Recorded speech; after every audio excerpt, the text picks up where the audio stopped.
नमस्कार, मैं मृदुला श्रीवास्तव सी न्यूज भारत में आपका स्वागत करती हूं। वक्त हो गया है न्यूज बुलेटिन का। बुलेटिन में खबरों की शुरुआत करेंगे और जानेंगे कहां समाजवादी पार्टी की प्रत्याशी डिंपल यादव के लिए वोट मांगते हुए भावुक हुए पूर्व सांसद, कहां जिलाधिकारी ने जिला चिकित्सालय में तैयार किए गए डेडिकेटेड डेंगू अस्पताल का किया औचक निरीक्षण। साथ ही जानेंगे कहां बिहार विभूति यूथ फेस्टिवल की हुई बैठक। ऐसी ही तमाम खबरों पर आइए विस्तार से करते हैं चर्चा। खबर इटावा से है, जहां समाजवादी पार्टी की प्रत्याशी डिंपल यादव के लिए वोट मांगते हुए भावुक हुए पूर्व सांसद धर्मेंद्र यादव। नेताजी को याद करते हुए मंच से फफक कर रोए धर्मेंद्र यादव। पूर्व सांसद ने कहा कि नेताजी के बिना चुनाव लड़ना कठिन है। ये चुनाव नेताजी को श्रद्धांजलि देने का चुनाव है। सपा प्रत्याशी डिंपल यादव को भारी वोटों से जीत दिलाने की उन्होंने अपील की। मैंने कभी कल्पना नहीं की थी इसलिए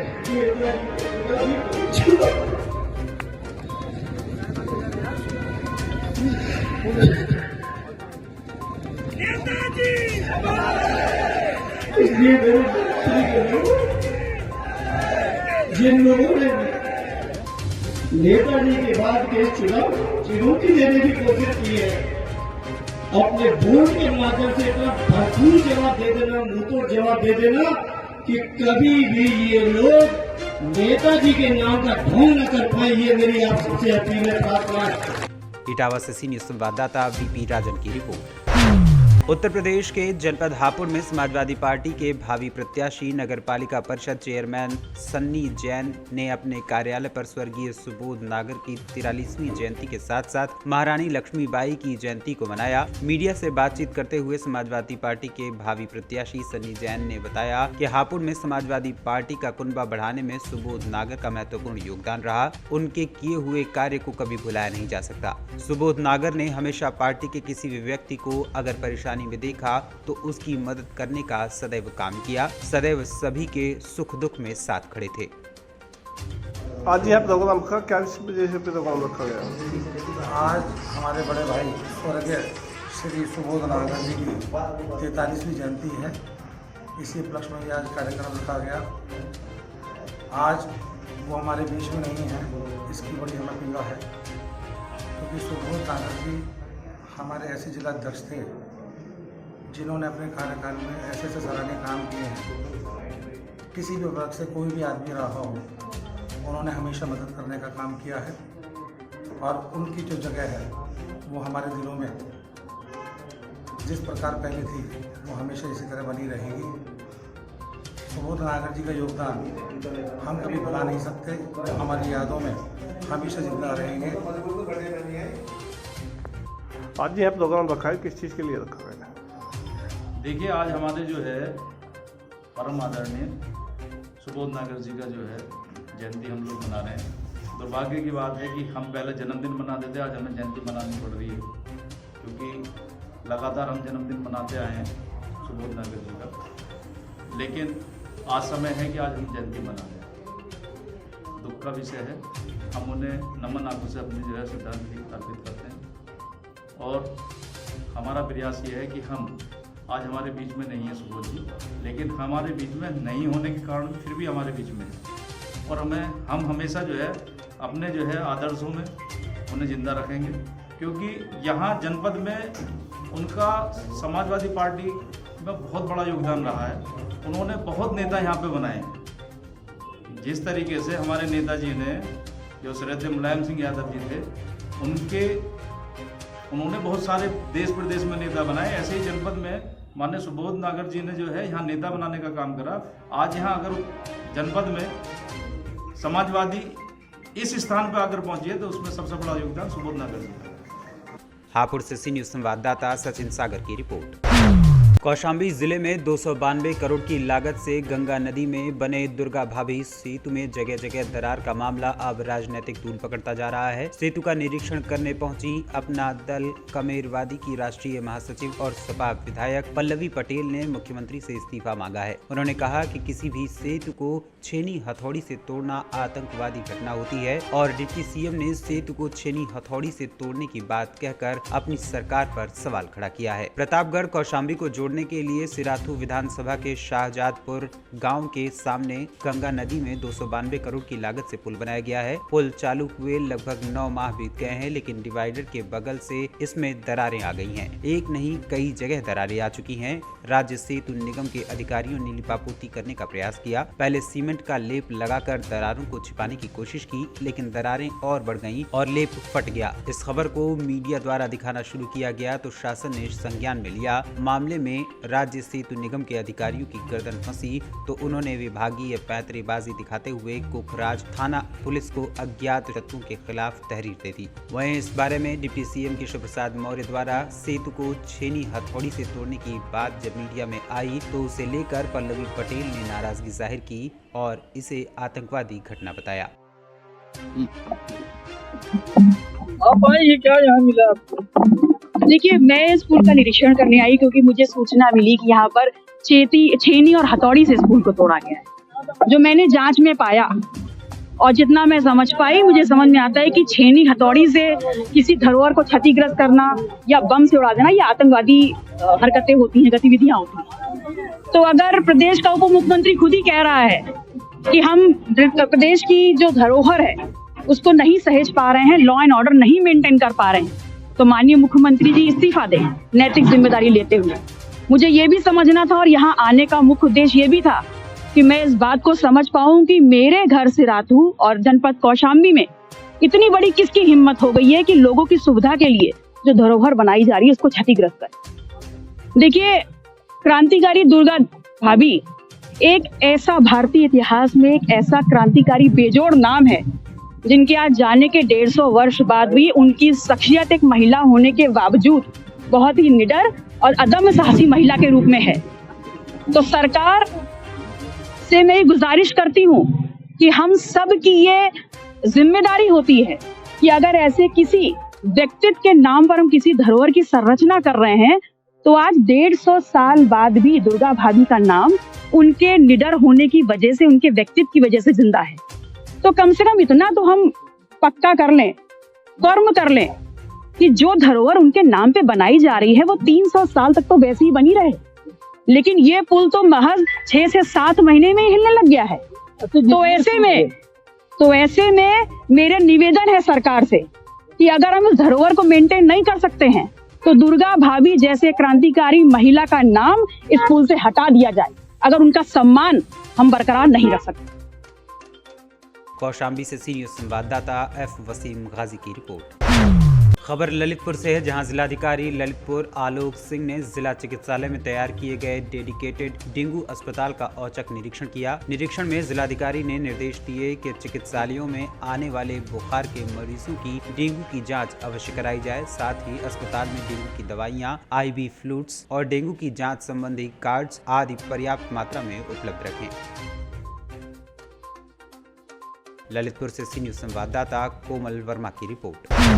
राष्ट्रीय युवा कल्याण मोर्चा के संस्थापक अध्यक्ष एवं बिहार विभूति सीताराम सिंह यूथ फेस्टिवल के आयोजक राणा रणजीत सिंह की अध्यक्षता में मड़पा मोहन ग्राउंड में एक महत्वपूर्ण बैठक हुई, जिसमें आयोजन की सफलता, इसकी भव्यता और बहुत सारे मुद्दों पर विस्तार से चर्चा हुई। आयोजन के अध्यक्ष राणा रणजीत सिंह ने बताया कि इस यूथ फेस्टिवल के तहत बहुत सारे आयोजन किए जाते हैं, जैसे क्रिकेट टूर्नामेंट, मॉडलिंग प्रतियोगिता, quiz competition, painting, volleyball, singing, dancing इत्यादि प्रतियोगिताएं आयोजित की जाती हैं, जिसमें हर प्रतियोगिता के विजेता को एक निश्चित पुरस्कार दिया जाता है। इस आयोजन के बैनर तले T20 क्रिकेट टूर्नामेंट खेलने वाले बहुत सारे खिलाड़ी आज अंडर 19 और रणजी भी खेल रहे हैं, जिसमें विजेता टीम को 1 लाख और उप विजेता को 51,000 रुपए दिए जाते हैं। इस मौके पर फेनहारा आयोजन कमेटी के अध्यक्ष मनीष विद्वान, प्रिंस आनंद, अंकित, पिंटू इत्यादि लोग मौजूद रहे। मोतिहारी से सीनियर संवाददाता गुलशन कुमार सिंह की रिपोर्ट। खबर बांदा से है, जहां रोडवेज बस ने युवा किसान को रौंदकर उसे दर्दनाक मौत के घाट उतार दिया। मृतक किसान घर से खेत जा रहा था रखवाली करने के लिए। घटना करने के बाद रोडवेज बस चालक बस लेकर फरार हो गया। बांदा से फतेहपुर जा रही थी रोडवेज बस। घटना के बाद परिजनों में कोहराम मच गया है। सूचना के बाद मौके पर पहुंची पुलिस ने शव को कब्जे में लेकर पोस्टमार्टम के लिए भेज दिया है। ये पूरा मामला तिंदवारी थाना क्षेत्र के जसईपुर का है। बांदा से सीनियर संवाददाता कासिद अली सिद्दीकी की रिपोर्ट। खबर भदोही से है, जहां यातायात पुलिस कर्मी मनीष यादव लगातार औराई चौराहे पर यातायात के प्रति लोगों को जागरूक करने में लगे हुए हैं। लोगों को जागरूक करने के साथ वाहनों पर हेलमेट और सीट बेल्ट लगाकर वाहन न चलाने वालों का चालान काटकर कार्रवाई भी कर रहे हैं। जनपद में सड़क दुर्घटनाओं को रोकने के उद्देश्य से यातायात माह के रूप में इस पूरे नवंबर महीने को मनाया जा रहा है। इसके तहत लोगों को यातायात नियमों के लिए जागरूक किया जा रहा है। इसको लेकर ट्रैफिक पुलिस द्वारा जागरूकता कार्यक्रम भी आयोजित किए जा रहे हैं। साथ ही नियमों का पालन न करने वाले लोगों के खिलाफ पुलिस कार्रवाई भी कर रही है। जीवन अनमोल है, यातायात नियम का पालन करने से सड़क दुर्घटनाओं से होने वाली जनहानि को रोका जा सकता है। यातायात पुलिसकर्मी मनीष यादव ने कहा कि सभी लोगों को 2 पहिया वाहन चलाते समय हेलमेट और 4 पहिया वाहन चलाते समय सीट बेल्ट जरूर पहनना चाहिए। सबको अपनी लेन में ही गाड़ी चलानी चाहिए। इसके लिए लोगों को जागरूक किया जा रहा है। भदोही से सी न्यूज़ संवाददाता नीरज गुप्ता की रिपोर्ट। खबर छत्तीसगढ़ के बगीचा से है, जहां शहर का न्यूनतम तापमान 10 डिग्री सेल्सियस तक गिर चुका है। अब सुबह शाम कपाने वाली ठंड का एहसास हो रहा है। मौसम विशेषज्ञों का कहना है कि आने वाले दिनों में तापमान और ज्यादा गिर सकता है। शनिवार की सुबह कड़ाके की ठंड का एहसास हुआ। नगर के बाहरी इलाकों में हल्की धुंध का नजारा भी देखने को मिला। न सिर्फ सुबह के वक्त बल्कि दोपहर में भी लोगों को ठंड का एहसास हुआ। लोग दिन में भी मोटे गर्म कपड़े पहनकर घरों से निकलते हुए दिखाई दिए। इधर उत्तर से लगातार हवाएं चल रही हैं। पहाड़ी इलाकों में न्यूनतम तापमान का पारा और गिर चुका है। जिले के पंडरापाठ, सन्ना और सोनक्यारी इलाके में न्यूनतम तापमान 7 डिग्री तक गिर चुका है। पहाड़ी इलाकों में तेज हवाएं चल रही हैं, जिससे लोगों को दिन में भी ठिठुरन वाली ठंड का सामना करना पड़ रहा है। बढ़ी हुई ठंड का लोगों की दिनचर्या पर असर पड़ रहा है। बगीचा छत्तीसगढ़ से सी न्यूज़ संवाददाता चंद्रभान यादव की रिपोर्ट। जनपद हरदोई के माधवगंज थाना क्षेत्र के अंतर्गत नगर पंचायत कुरसठ चौकी पुलिस ने क्षेत्र में पैदल गश्त करते हुए वरिष्ठ नागरिकों से बातचीत की और उन्हें सभ्य समाज की परिकल्पना निर्माण के लिए सुझाव हेतु आमंत्रित किया। साथ ही उन्हें 24 घंटे सुरक्षा व्यवस्था के लिए आश्वस्त किया। इस दौरान माधवगंज थाना अध्यक्ष सुब्रत नारायण तिवारी, नगर पंचायत कुरसठ चौकी in charge Aditya Kumar Maurya, constable Vikram Singh, Shivlal head constable Rakesh Kumar Mishra, constable Ankit Tiwari सहित बड़ी संख्या में पुलिस मौजूद दिखाई दी। हरदोई से सी न्यूज़ संवाददाता जितेंद्र कुमार की रिपोर्ट। खबर मथुरा के गोवर्धन तहसील के अंतर्गत देवरस गांव से है, जहां काशी राम स्वयं सहायता समूह की महिला अध्यक्ष प्रेमलता ने तहसील दिवस के सभागार हॉल में अधिकारियों के सामने जाकर अपनी समस्या रखी। उन्होंने अपने प्रार्थना पत्र के माध्यम से अधिकारियों को अवगत कराते हुए एडीओ, ग्राम सेक्रेटरी, फील्ड ऑफिसर इत्यादि की मिलीभगत से उनके समूह के साथ सौतेला व्यवहार करने की बात कही। अपने समूह की महिलाओं के साथ मीडिया से बात करते हुए उन्होंने बताया कि गाँव में जब भी कोई मीटिंग होती है तो उनको उस मीटिंग के बारे में नहीं बताया जाता। राशन भी उनके समूह को नहीं दिया जा रहा है। वो कई बार अधिकारियों के दफ्तर के चक्कर काट चुकी हैं। उनको बार बार आश्वासन दे दिया जाता है, मगर अब की बार यदि उनकी समस्या का समाधान नहीं होता है तो वो जिले के बड़े अधिकारियों के समक्ष अपनी शिकायतें रखेंगी। वहीं मीडिया से बात करते हुए प्रेमलता ने दबे शब्दों में ये भी कहा कि अधिकारियों की जेब गर्म कर दी जाती है, जिसके चलते अधिकारी हमारे समूह की तरफ ध्यान नहीं दे रहे हैं। उन्होंने ग्राम प्रधान पर भी पक्षपात करने का संगीन आरोप लगाया है। क्या नाम है आपका? मंजू। कहाँ से आई हैं आप? 2 से रस्ते। आज जैसा कि आपके समूह के मामले को लेकर आप यहाँ पे आई हैं, अधिकारियों ने आपको क्या आश्वासन दिया है? कुछ नहीं दिया है। आगे की मीटिंग दे दी है। तो इससे आप संतुष्ट नहीं हैं? संतुष्ट हैं? आप यहाँ शिकायत करने आई हैं, किस मामले को लेकर आई हैं? सर, हम इस मामले से आए हैं कि हमारा 10 साल पुराना समूह है, काशीराम समूह। हम काशीराम समूह की समूह की मैं अध्यक्ष हूँ उसमें। तो मामला ये है कि समूह राशन आया था समूह के लिए, और हमें कल जो मीटिंग हुई है उसमें हमें ना किसी ने बताया ना कुछ, और मतलब कि चुपके से मीटिंग कर ली गई है। मीटिंग कहाँ हुई थी? मीटिंग पहले तो स्कूल पे हुई थी। स्कूल पे 2-3 मिनट रुके लोग बाग, उसके बाद प्रधान जी के घर चले गए। किसके नेतृत्व में हुई थी मीटिंग? कौन अधिकारी थे उसमें? एडीओ सर थे और एक इसमें सेक्रेटरी सर थे और फील्ड जो होते हैं वो थे उसमें। तो क्या प्रस्ताव हुआ मीटिंग में? प्रस्ताव ये हुआ उनको मंजूर, मतलब उसमें प्रस्ताव में ये हो चुका है कि मुसलमानों को राशन जाएगा। हम इस बात से सहमत नहीं है कि हमें भी तो बुलाया जाए, हमारी पक्ष की भी तो कोई सुनी जाए, एक पक्ष की नहीं होनी चाहिए। और इसमें पैसे भी लिए गए हैं और जो जिन्होंने जेम गरम करी है उनकी वजह से ही सब काम हो रहा है। अधिकारियों से मिली, अधिकारियों ने क्या आश्वासन आपको दिया? अधिकारियों ने अगली डेट दे दी है, अगर उसमें हमारा कोई काम होता तो ठीक है, नहीं हम एसडीएम और डीएम सर के पास जाएंगे। अच्छा, जो मीटिंग में प्रस्ताव रखे गए थे वो सब कैंसिल कर दिए? तो हाँ, वो कैंसिल कर दिए गए हैं। मथुरा से सी न्यूज संवाददाता विष्णु शर्मा की रिपोर्ट। ब्लॉक कांग्रेस कमेटी जुन्नारदेव के बैनर तले मध्य प्रदेश के पूर्व मुख्यमंत्री कमलनाथ के जन्मदिन पर केक काटकर उसे मनाया गया। वहीं स्वर्गीय इंदिरा गांधी के छायाचित्र पर माल्यार्पण किया गया एवं जन्मदिन के साथ साथ समस्त कार्यकर्ताओं को एकत्र कर संगठन की मजबूती के लिए अपनी बात रखी गई। जैसा कि आने वाले विधानसभा एवं लोकसभा चुनाव की रणनीति के लिए विचार विमर्श किया गया। सभी ने पूर्व मुख्यमंत्री कमलनाथ को दीर्घायु होने की कामना की। सभी ने कमलनाथ को जन्मदिन की शुभकामनाएं एवं बधाई दी। इस अवसर पर गंगा प्रसाद तिवारी, विश्वनाथ ओक्टे, गोविंद राय, अजय मैथ इत्यादि लोग मौजूद रहे। हमारे बेरोजगार नौजवानों के साथ क्या हो रहा है, महिलाओं के खिलाफ जो अपराध हो रहे हैं उसके खिलाफ क्या हो रहा है, उस पर कोई बात नहीं हो रही। बात होती है हिंदू मुसलमान की। आप बोलो महंगाई का क्या हुआ, बोले हिंदू खतरे में। आप बोलो कि भाई हमारे रोजगार का क्या हुआ, पाकिस्तान से हमको खतरा है। जो मूल मुद्दे हैं उनसे हटके सब बातें वो करने को तैयार है। आज जो स्थिति बन रही है, जिस तरह से समाज के अंदर जहर फैलाया जा रहा है, जिस तरह से नफरत फैलाई जा रही है, उसके खिलाफ हम कांग्रेसियों को खड़ा होना आवश्यक है। राहुल गांधी जी क्यों यात्रा कर रहे हैं, इतनी लंबी यात्रा कर रहे हैं?